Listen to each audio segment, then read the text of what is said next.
Hello everyone. तो दोस्तों एक बार फिर से स्वागत है आप सभी का आपके अपने यूट्यूब चैनल पे।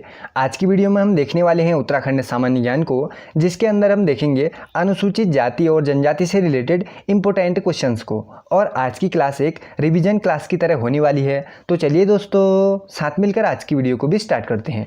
आज की वीडियो में पहला सवाल हमसे कहता है, निम्नलिखित में से कौन उत्तराखंड की प्राचीन प्रजाति नहीं है। चार ऑप्शन है, यक्ष, नाग, खासी या फिर किन्नर।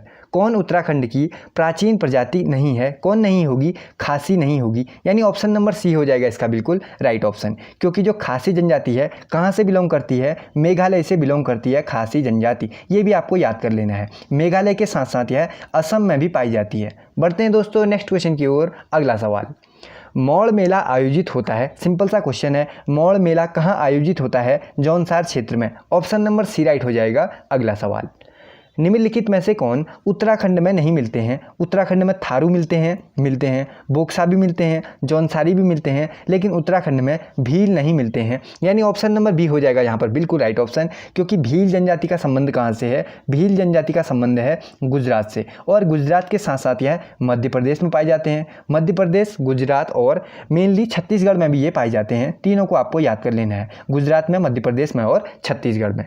बढ़ते हैं दोस्तों नेक्स्ट क्वेश्चन की ओर। अगला सवाल, वर्ष 1962 के चीन युद्ध से पूर्व किस जनजाति के लोग तिब्बत से व्यापार करते थे। सिंपल सा क्वेश्चन है। जो 1962 का चीन युद्ध था उससे पहले जो भोटिया जनजाति के लोग हैं वह तिब्बत से व्यापार किया करते थे। भोटिया जनजाति से एक और इम्पोर्टेंट क्वेश्चन बन सकता है, जो महाहिमालय है, महाहिमालय की सर्वाधिक जनसंख्या वाली जनजाति कौन सी है। ये क्वेश्चन आपके सामने बन सकता है। महाहिमालय की सबसे अधिक जनसंख्या वाली जनजाति कौन सी हो जाएगी, भोटिया हो जाएगी। बढ़ते हैं नेक्स्ट क्वेश्चन की ओर। अगला सवाल, निम्नलिखित में से कौन सी जनजाति भूमियाल देवता की पूजा करती है। थारू, बोक्सा, जाड़ या फिर भोटिया। कौन सी जनजाति भूमियाल देवता की पूजा करती है, कौन सी जनजाति करती है, भोटिया जनजाति भूमियाल देवता की पूजा करती है। ठीक है ना। और इनका एक फेमस उत्सव होता है जिसे कहा जाता है कंडाली उत्सव। ये भी याद करना है आपको। देखो इससे रिलेटेड भी क्वेश्चन बन सकते हैं। कंडाली उत्सव की जनजाति से संबंधित है, भोटिया जनजाति से संबंधित है कंडाली उत्सव। जो कंडाली उत्सव होता है कितने वर्षों में आयोजित किया जाता है, 12 वर्षों में आयोजित किया जाता है कंडाली उत्सव।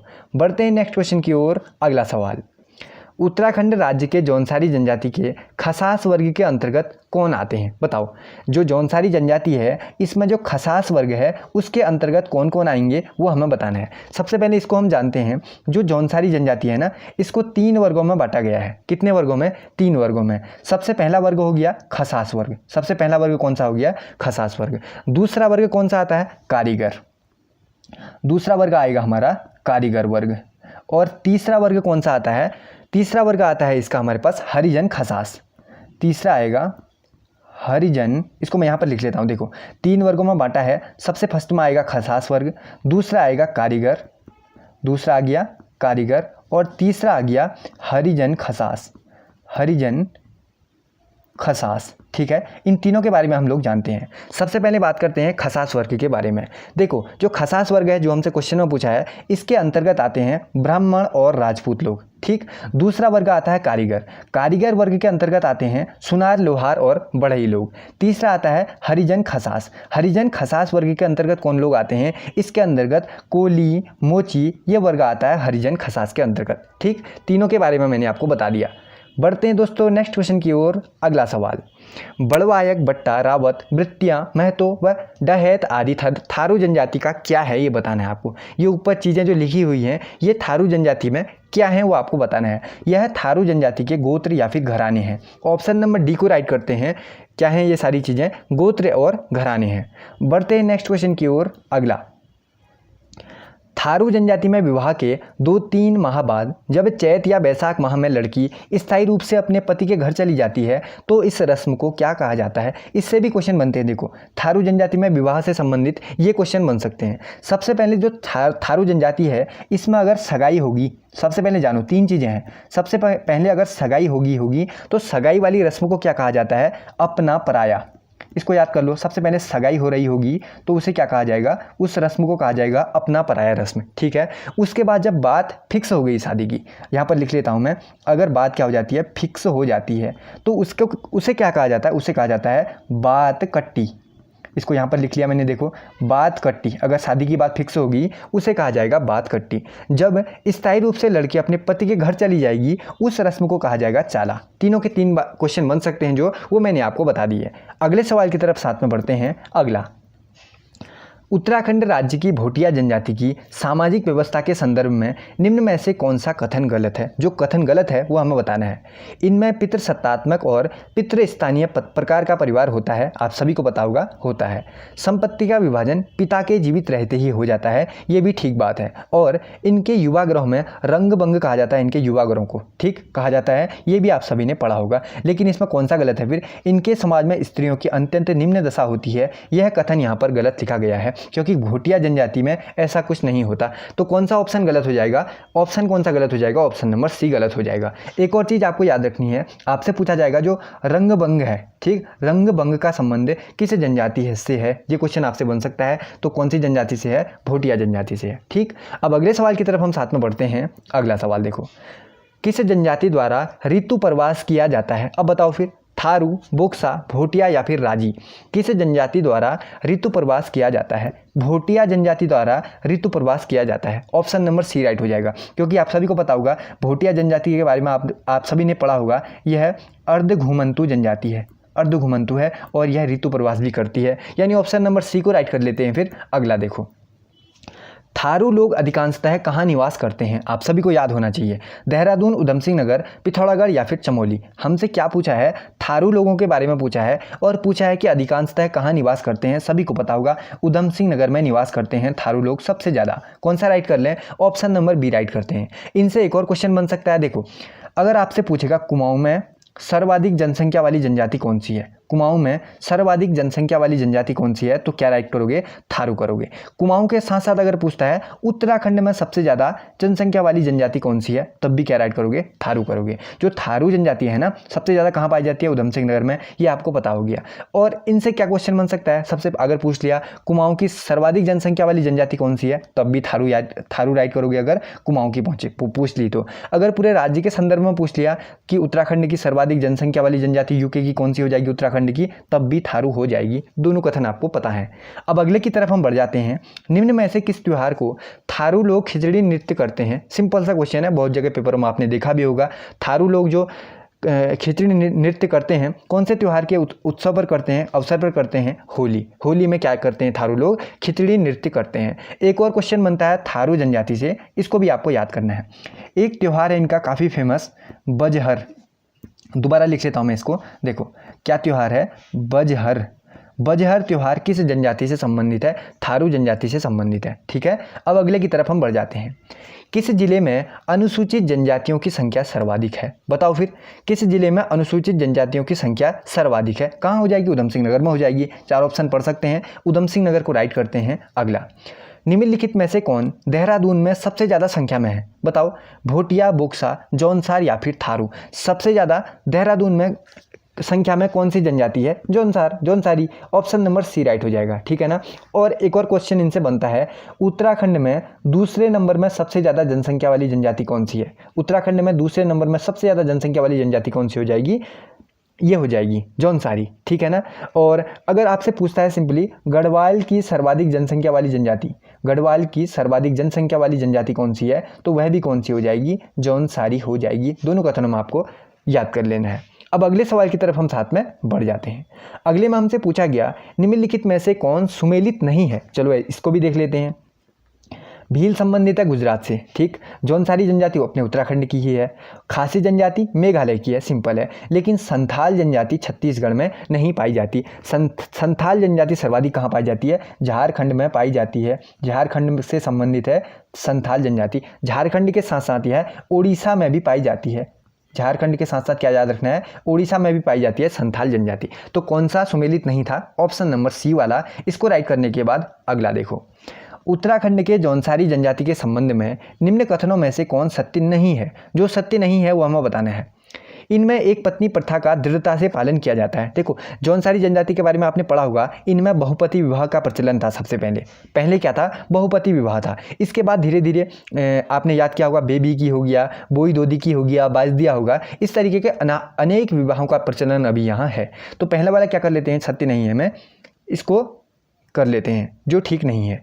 उसके बाद देखो, इनकी पारिवारिक व्यवस्था पितृसत्तात्मक होती है, ये भी सही है, पितृसत्तात्मक होती है। परिवार का मुखिया घर की सबसे बुजुर्ग महिला नहीं होती है, महिला नहीं होती है, बुजुर्ग पुरुष होता है, इसीलिए तो पितृसत्तात्मक है, ठीक है। और यहाँ संयुक्त परिवार प्रथा का प्रचलन है, ये भी ठीक है। तो हमसे क्या पूछा जाए, कौन सत्य नहीं है, पहला वाला और तीसरा वाला, ए और सी सही नहीं है। ए और सी वाला कहाँ दिखा, ऑप्शन नंबर ए में दिखा, इसको राइट कर लेते हैं। फिर अगला, बजहर नामक त्यौहार निम्नलिखित में से किस जनजाति द्वारा मनाया जाता है। मैंने अभी आपको बताया था बजहर त्यौहार किसका फेमस त्यौहार है, थारू जनजाति का फेमस त्यौहार है। इस तरीके से भी कोई सा भी पॉइंट निकालकर एग्जाम में आपसे पूछा जा सकता है। तो आपको अगर पढ़ना है तो बहुत अच्छी तरह पढ़ना है, ताकि उसके बीच से कोई भी क्वेश्चन अगर आपसे पूछा जाए तो कन्फ्यूज में आपको कोई भी गलत नहीं देना है, एक ही बार में दोगे और सही आंसर दोगे। थारू जनजाति का त्यौहार है बजहर, तो ऑप्शन नंबर सी को राइट करते हैं और अगला सवाल की तरफ बढ़ जाते हैं। उत्तराखंड राज्य में किस जनजाति की जनसंख्या सर्वाधिक है। मैंने अभी आपको बता दिया, अब बताओ फिर किसकी सबसे ज़्यादा बताई थी, थारू की सबसे ज़्यादा बताई थी। ऑप्शन नंबर डी राइट हो जाएगा, ठीक है ना। थारू सबसे ज़्यादा कहाँ रहते हैं बताया था मैंने, उधम सिंह नगर में रहते हैं। ऑप्शन नंबर डी को राइट करते हैं और अगले सवाल की तरफ साथ में बढ़ जाते हैं। उत्तराखंड विधानसभा में अनुसूचित जनजातियों के लिए कितनी सीटें आरक्षित हैं। ध्यान से पढ़ना है, 13 या फिर 2, बताओ फिर कन्फ्यूज है या नहीं है आपको। सिंपल ही पढ़ना है। सिंपल क्या पूछा हमसे, अनुसूचित जनजातियों के लिए पूछा है, अनुसूचित जनजातियों के लिए कितनी सीट आरक्षित हैं। अब बताओ फिर, उत्तराखंड विधानसभा में 2 सीटें, कितनी, 2 सीटें। 2 सीटें कौन कौन सी थी, एक तो एक थी देहरादून चक्राता वाली, एक है चक्राता वाली देहरादून में, ये तो पता है ना। और दूसरी कहाँ थी, दूसरी थी उधम सिंह नगर में, दूसरी थी उधम सिंह नगर में, कौन सी थी, नानक पत्ता वाली, नानक पत्ता हो गया, ठीक। ये दोनों सीटें किसके लिए, अनुसूचित जनजातियों के लिए हैं उत्तराखंड विधानसभा में, ठीक है, याद हो गया। अब अगले की तरफ हम बढ़ जाते हैं। महाशिव निम्न में से किस जनजाति के देवता हैं। देखो अब ये क्वेश्चन पूछ लिया आपसे, अब क्या राइट करोगे, जो महासु देवता हैं यह किस जनजाति के देवता हैं, बताओ। जौनसारी, भोटिया, बोक्सा या फिर जाड़। महासु देवता किस जनजाति के हैं, बताओ फिर, जौनसारी जनजाति के हैं। ऑप्शन नंबर ए राइट हो जाएगा, ठीक है। और इनका एक प्रमुख त्यौहार होता है महासु देवता का, उसका नाम होता है क्या, जागड़ा। इसको याद करो, देखो इस तरीके से क्वेश्चन बन जाते हैं। जागड़ा त्यौहार किस जनजाति से संबंधित है पूछेगा, जौनसारी जनजाति से। महासु देवता का एक त्यौहार होता है, जागड़ा होता है, ठीक है। इस जागड़ा त्यौहार में क्या किया जाता है, जो महासु देवता होते हैं इन्हें टोंस नदी में स्नान करवाया जाता है। इन्हें क्या करवाया जाता है, टोंस नदी में स्नान करवाया जाता है, और यह जौनसारी लोगों का एक बहुत बड़ा त्यौहार होता है, ठीक है, याद हो गया। अगला देखो फिर, बोक्सा बिरादरी पंचायत का सबसे बड़ा अधिकारी कौन होता है, तख्त, मुंसिफ, दरोगा या फिर सिपाही। बोक्सा बिरादरी पंचायत का सबसे बड़ा अधिकारी कौन हो जाएगा, तख्त। Option number A right. अगला, भोटिया जनजाति के लोकगीत हैं। अब बताओ फिर, लोकगीत क्या क्या हैं भोटिया जनजाति के, आप सभी ने पढ़ा होगा, तुबेरा हो गया, तिमाली, बाजू, ये सभी क्या हैं, भोटिया जनजाति के लोकगीत हैं। तो ये सभी भी ऑप्शन में है, ऑप्शन नंबर डी को ही राइट करते हैं और अगले सवाल की तरफ बढ़ जाते हैं। देखते हैं अगला सवाल हमसे क्या पूछता है। हनौल निम्न में से किस जनजाति समूह का समाज का प्रमुख तीर्थ है। मोस्ट इंपोर्टेंट क्वेश्चन, बहुत सारी परीक्षाओं में आप इसे देख चुके होंगे, इंपोर्टेंट आपको देखते ही लग गया होगा। अब बताओ फिर, जो हनौल है यह किस जनजाति समाज का मुख्य तीर्थ है, जौनसारी जनजाति का। हनौल एक देवालय है, ठीक, वह किस जनजाति से संबंधित है, जौनसारी जनजाति से। ऑप्शन नंबर डी में जौनसारी दिखा, इसको राइट किया। अगला, उत्तराखंड राज्य के किस जनजाति का संबंध आग्नेय वंशीय कोल किरात जातियों से संबंध माना जाता है। इसको भी मैं कर लेता हूँ मोस्ट इंपोर्टेंट क्वेश्चन। इस पूरी वीडियो में आपका अच्छी तरह रिवीजन हो रहा होगा। अगर आपने ये चैप्टर पूरा पढ़ा हुआ है तो आपको क्वेश्चन देने में कोई भी दिक्कत नहीं हो रही होगी, क्वेश्चनों का आंसर देने में कोई भी दिक्कत नहीं होती होगी, और बहुत अच्छी तरीके से आपका इस पूरे सेशन में रिवीजन भी होता रहेगा, ठीक है। तो अब आपको बताना है, उत्तराखंड राज्य के किस जनजाति का संबंध आग्नेय वंशीय कोल किरात जातियों से संबंध माना जाता है। किस जनजाति का माना जाता है वो आपको बताना है। 4 ऑप्शन है, जौनसारी, भोटिया, राजी या फिर बोक्सा। किसका राइट करोगे, राजी जनजाति का माना जाता है, राजी जनजाति। ऑप्शन नंबर सी राइट हो जाएगा। राजी जनजाति जिसको हम किस नाम से जानते हैं, बन राउत नाम से, बन राउत नाम से भी जानते हैं, बन रौत नाम से भी जानते हैं जो राजी जनजाति है, वन के राजा, जंगल के राजा नाम से भी जानते हैं, ठीक है ना। किस जनजाति का संबंध आग्नेयवंशी कोल की राजातियों से रहा है, राजी जनजाति का रहा है, ठीक है। और जो राजी जनजाति है सबसे ज़्यादा कहाँ पाई जाती है, सबसे ज़्यादा निवास करती है पिथौरागढ़ जिले में, ये भी आपको याद रखना है। इनसे एक और क्वेश्चन पूछा जा सकता है, मोस्ट इंपोर्टेंट, किस जनजाति का संबंध मूक विनिमय प्रथा से है? ये क्वेश्चन आपसे पूछा जाएगा। देखो, मूक विनिमय प्रथा किस जनजाति में प्रचलित थी? विनिमय, इसको मैं इस तरीके से लिख लेता हूँ, मूक विनिमय प्रथा किस जनजाति में प्रचलित थी? 1 नंबर के लिए क्वेश्चन आपको दिख सकता है, राजी जनजाति से संबंधित थी। मूक विनिमय क्या होता है? देखो, ये सिंपली ऐसा होता है ना, मूक विनिमय मतलब चुपचाप। क्या होता था, जो पहले ये लोग जंगलों में निवास करते थे, ठीक, लकड़ी के, घास फूस के या फिर पत्थरों से निर्मित अपने मकान बनाते थे। उसके बाद क्या करते थे, जो इनको जिस चीज़ की नीड होती थी, जैसे ये लोग लकड़ी के गट्ठर वगैरह बनाते थे, तो जिस चीज़ की नीड होती थी, रात में किसी के घर के आंगन में या जगह पे उस लकड़ी के गट्ठर के साथ जो जिस चीज़ की नीड होती थी उसके कुछ दाने रख देते थे। जैसे चावल की नीड है, किसी चीज़ की नीड है, तो दाने रख देते थे। तो सुबह तक जिनको लकड़ी की ज़रूरत होगी वो लकड़ी अपनी ले लेंगे, और जो इनके दाने थे, जो इनकी जिस चीज़ की इनको नीड थी, वो सामान उनका वहाँ पर रख देंगे। तो ये रात में ही या सुबह जल्दी ही आते थे और उस सामान को लेकर चले जाते थे। यानी इन्होंने अपनी बनाई हुई लकड़ी भी उन्हें दे दी और जो इन्हें सामान चाहिए था वो भी इन्हें मिल गया, ठीक। इस तरीके से विनिमय ये किया करते थे, तो इसे कहा जाता था मूक विनिमय। वह किसके टाइम किन लोगों के बीच प्रचलित थी? राजी लोगों के बीच प्रचलित थी, ठीक है। पूरे आपको पता चल गया मूक विनिमय के बारे में, ठीक है। इसको भी याद कर लो। पिथौरागढ़ में सबसे ज़्यादा ये लोग पाए जाते हैं। एक और क्वेश्चन बन सकता है इनसे, क्या बन सकता है? काष्ठ शिल्प में सबसे ज़्यादा निपुण जनजाति कौन सी है? काष्ठ शिल्प। अब देखो, काष्ठ शिल्प क्या होता है? काष्ठ मतलब लकड़ी पर कलाकारी कहलाती है काष्ठ शिल्प, ठीक। लकड़ी पे जो कलाकारी करने के लिए है, राजी जनजाति बहुत ज़्यादा फेमस है। तो ऑप्शन नंबर काष्ठ शिल्प में कौन सी इसमें होगा संबंधित? राजी जनजाति होगी। काष्ठ शिल्प में सबसे निपुण जनजाति कौन सी अगर आपसे पूछेगा तो राजी, ठीक है। इतनी सारी चीज़ें आपको पता चल गई इनके बारे में। अगला देखो फिर, उत्तराखंड राज्य में 2011 के अनुसार उत्तराखंड जिले में अनुसूचित जातियों के प्रतिशत के संदर्भ में 1 को 2 से मिलाओ सूची को। अब कितना परसेंट रहा था इस बारे में हमें बताना है। तो ऊपर नीचे है, हम इसको देख लेते हैं। देखो, उत्तरकाशी में कितना परसेंटेज था? 24 में था। 24.41% कहाँ का हो गया? ये हो गया तुम्हारा उत्तरकाशी का, ठीक है। और 13.49% कहाँ का था? 13.49% कहाँ का था? देहरादून का था। यहाँ पर मैंने लिख लिया क्योंकि पेज ऊपर नीचे हैं तो उस तरीके से मिलाया नहीं जाएगा, तो इसको इस तरीके से ही देख लो। उत्तरकाशी में कितने परसेंटेज थे? 24.41। देहरादून में थे 13.49। अगले की तरफ बढ़ते हैं। अगले में हमसे इस तरीके से पूछ दिया गया, देहरादून में कितने थे वो बताओ। देहरादून का मैंने अभी आपको पीछे बता दिया है, कितना था? 13.49। अब देखो फिर ये टिहरी गढ़वाल का आप लोगों ने याद किया होगा, 16.50 कहाँ का था? टिहरी गढ़वाल का था। और जो 20.25 है ये कहाँ का था? चमोली का था। ऊपर नीचे है इसलिए मिलाने में दिक्कत हो रही है। ये सारी चीज़ें मैंने आपको बता दी हैं, ठीक है ना। अब अगले की तरफ हम बढ़ जाते हैं। अगले में हमसे पूछा गया, निम्नलिखित में से कौन सी जनजाति स्वयं को पांडवों का वंशज मानती है? बताओ, ये क्वेश्चन भी आपसे बन सकता है। कौन सी जनजाति, जौनसारी जनजाति अपने आप को पांडवों का वंशज मानती है, ठीक है। देहरादून में रहने वाले जो जौनसारी जनजाति के लोग हैं वह अपने आप को पांडवों का वंशज मानते हैं। ऑप्शन नंबर बी राइट हो जाएगा। अगला, निम्नलिखित में से कौन सी जनजाति उत्तराखंड में नहीं पाई जाती? पूछ दिया। उत्तराखंड में कौन सी नहीं पाई जाती? बोक्सा तो पाई जाती है, पता है हमें। भोटिया भी पाई जाती है, राजी भी पाई जाती है। खरबार नहीं पाई जाती। उत्तराखंड में कौन नहीं पाई जाएगी? खरबार नहीं पाई जाएगी, ठीक है। जो खरबार जनजाति है ना, इसका संबंध कहाँ से है? खरबार जनजाति सबसे अधिक पाई जाएगी असम में पाई जाती है। खरबार जनजाति के लोग असम में निवास करते हैं। असम के साथ साथ झारखंड में भी निवास करते हैं।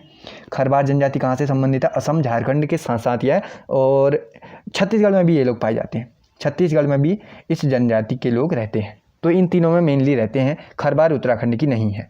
अगले की तरफ बढ़ जाते हैं। अगला देखो, निम्न जनजातियों में से कौन उत्तराखंड की नहीं है? फिर से आपसे क्वेश्चन पूछ लिया, बताओ। फिर सिंपल सा क्वेश्चन है, इस तरीके को आप देखते ही बना लोगे। बोक्सा तो पाए जाते हैं, भोटिया पाए जाते हैं, थारू पाए जाते हैं। कौन नहीं पाए जाएंगे? मीणा जनजाति उत्तराखंड में नहीं पाई जाती। देखो, मीणा जनजाति इंपॉर्टेंट है इनसे, क्योंकि जीके जीएस के क्वेश्चन बन सकते हैं। मीणा जनजाति वाला क्वेश्चन बहुत सारी परीक्षाओं में पूछा गया है। आपसे पूछा जाएगा मीणा जनजाति जो है यह कहाँ पाई जाती है? अब आप ये बताओ, तो क्या राइट करोगे? देखो, मीणा जनजाति का मेनली संबंध कहाँ से है? राजस्थान से है। मीणा जनजाति सबसे अधिक पाई जाती है राजस्थान, इसके साथ साथ मध्य प्रदेश। ये दो राज्य आपको पता होने चाहिए। मीणा जनजाति कहाँ से संबंधित है? राजस्थान और मध्य प्रदेश से, ठीक। उत्तराखंड की नहीं है। अगले की तरफ हम साथ में बढ़ जाते हैं। आई होप दोस्तों सेशन आपको अच्छा लग रहा होगा। वीडियो से जरूर कुछ न कुछ सीखने को मिल रहा होगा। आपने पहले अगर ये चैप्टर देखे हुए हैं तो बहुत अच्छी तरीके से आपका रिविजन हो रहा होगा। इसी तरीके से मैं लगातार अब रिविजन क्लास की वीडियो लाऊंगा, जिससे आपका पीछे याद किया हुआ आपके माइंड में रिकॉल हो रहा होगा, आप उसे फिर नहीं भूलोगे, ठीक। तो रिविजन के ये भी क्लास आपको अब लगातार देखने को मिलते रहने वाली है। अगला देखो फिर, निम्नलिखित जनजातियों में से उत्तराखंड की कौन सी जनजाति नहीं है? भोटिया है, बोक्सा है, थारू है, नागा नहीं है। ये तो सिंपल सा है, नागा नहीं है। ऑप्शन नंबर डी को राइट करते हैं। अगले सवाल की तरफ साथ में बढ़ जाते हैं। उत्तराखंड राज्य की जौनसारी जनजाति के संदर्भ में उत्तराखंड निम्नलिखित कथनों में से असत्य कथन को चुनिए। जो गलत है कह रहा है वो हमें बताना है, ठीक है। किन के बारे में? जौनसारी के बारे में, ठीक है। यह राज्य की दूसरी सबसे बड़ी जनजाति है, ठीक है। थारू के बाद जौनसारी ही आया, ठीक। प्रजातीय दृष्टि से यह इंडो आर्यन परिवार के हैं, आप सभी ने पढ़ा होगा, हैं। भावर क्षेत्र में इनका प्रमुख संकीर्ण, ठीक है, ये भी बिल्कुल सही बात है। भारत की सबसे संदर्भ में यह दूसरी सबसे बड़ी जनजाति है, ये गलत हो जाएगा। हमें पूछा था असत्य कथन को चुनिए, असत्य कौन सा हो गया? ऑप्शन नंबर डी वाला हो गया। इसको राइट करते हैं, फिर अगले सवाल की तरफ साथ में बढ़ जाते हैं। अब अगले सवाल में हमसे देखते हैं क्या पूछा जाता है। राजी जनजाति के लोग अपने आवास के लिए निम्नलिखित में से किस शब्द का प्रयोग करते हैं? अगर इस क्वेश्चन को मैं पीछे नहीं बता पाया था जब मैं इनके बारे में बता रहा था, तो अभी जान लेते हैं। जो राजी जनजाति के लोग हैं अपने आवास के लिए कौन सा शब्द प्रयुक्त करते हैं वो हमें बताना है। बताओ फिर। 4 ऑप्शन है, ज्वार, रौत्युड़ा, कंडी या फिर इनमें से कोई नहीं। जो राजी जनजाति है अपने जो आवास होता है उसको कहा जाता है रौत्युड़ा। क्या? रौत्युड़ा, यानी ऑप्शन नंबर बी राइट। अगला, विवाह पूर्व संस्कार सांगजांगी और पिंठा संस्कार निम्न में से किस जनजाति से संबंधित है? बताओ। जो सांगजांगी है और पिंठा संस्कार है यह संबंधित है राजी जनजाति से। ऑप्शन नंबर ए राइट हो जाएगा। बढ़ते हैं दोस्तों नेक्स्ट क्वेश्चन की ओर। अगला, जाड़ उत्तराखंड की किस जनजाति से संबंधित है? जाड़ बताओ किस जनजाति से संबंधित हो जाएगी? भोटिया जनजाति से। भोटिया जनजाति से संबंधित है जाड़। ऑप्शन नंबर ए को राइट करने के बाद अगले सवाल की तरफ साथ में बढ़ जाते हैं। निम्नलिखित में से कौन सी जनजाति भूमसेन की पूजा करती है? भूमसेन देवता की पूजा करती है। कौन सी जनजाति भूमसेन देवता की पूजा करती है?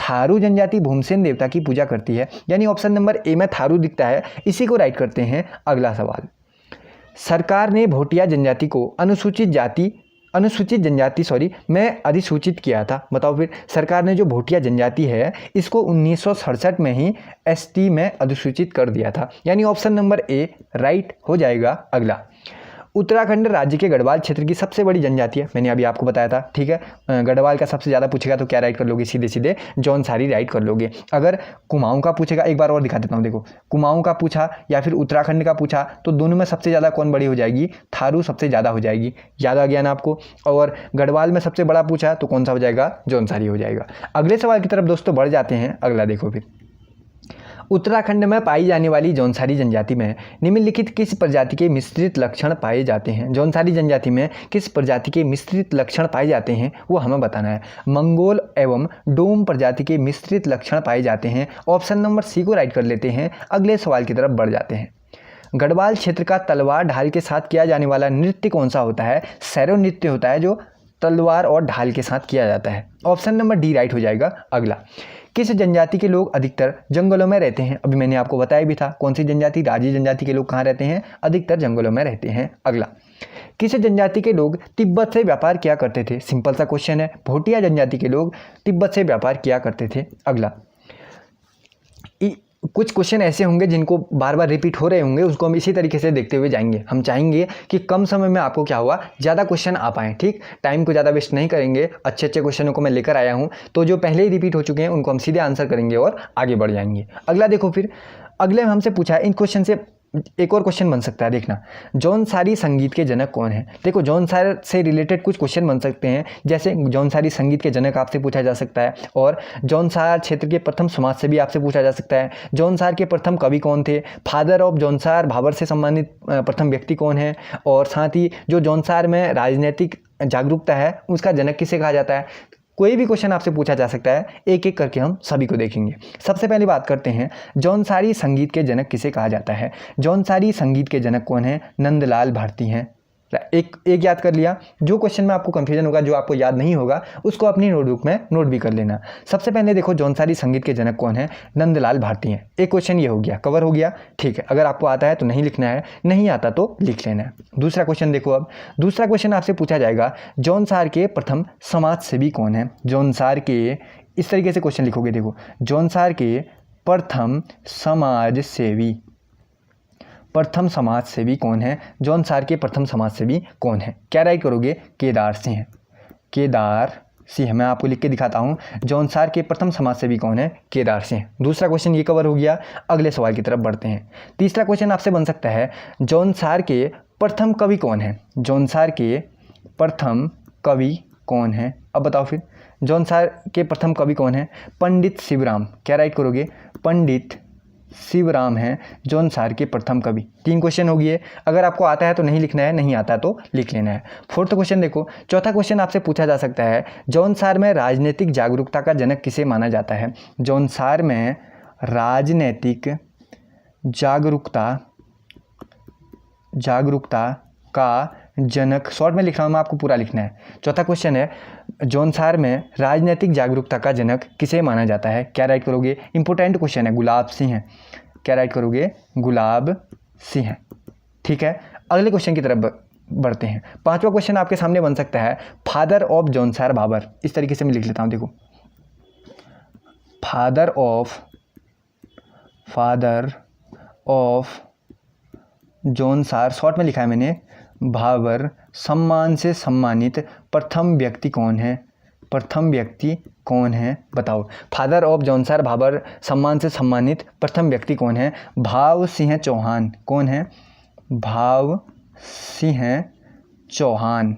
ठीक है, भाव सिंह चौहान है फादर ऑफ जौनसार बाबर सम्मान से सम्मानित प्रथम व्यक्ति। ये सारी चीज़ें जो भी जौनसार से संबंधित थी, कवि थे, कोई भी थे, वो सारी चीज़ें मैंने आपको बता दी। जो भी क्वेश्चन आपको नहीं आया होगा वो लोग आप लोग नोट कर लेना। अब अगले सवाल की तरफ दोस्तों हम साथ में बढ़ जाते हैं।